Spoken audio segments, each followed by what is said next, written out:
He pulled out his phone, ready to scroll through TikTok. But suddenly the phone began to melt. Within seconds, it crumbled into sand. At the same time, every passenger's phone on the bus also began to vanish. Yet no one seemed to notice. It was as if he were the only one who could see what was happening. Terrified, he ran out into the street in panic. But the phone booth by the road exploded, and even old rotary phones disappeared without a trace. In the nearby electronics shop, every smartphone on display turned into stacks of books. Then, a sharp pain pierced his head. Every memory related to phones shattered in his mind until it felt as though telephones had never existed at all. And all of this was the price of his deal with death. The man had terminal cancer. When he met death, he was told he would die the very next day. But death offered him a bargain. For everything that disappeared from the world, the man would gain one more day of life. The catch? Death alone would decide what to erase. Suddenly, his phone rang. It was his boss, demanding that he come back to work for overtime. The man wanted to tell him the truth that he was dying, but in the end, he only asked for a single day off. Seeing how cowardly he was, Death waved his hand and declared,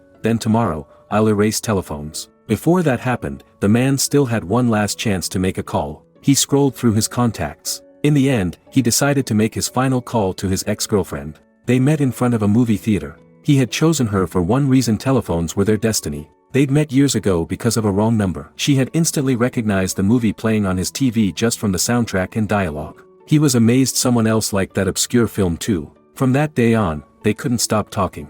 Every call lasted for hours. Even after their dates ended, they'd still talk until late into the night. The tiny telephone had carried all their warmest memories. Eventually, they broke up. But she once said, "If not for the phone, we never would have met. Everything we shared was real." Gathering his courage, the man wanted to tell her that he still loved her. But in the end, his confession turned into a farewell blessing.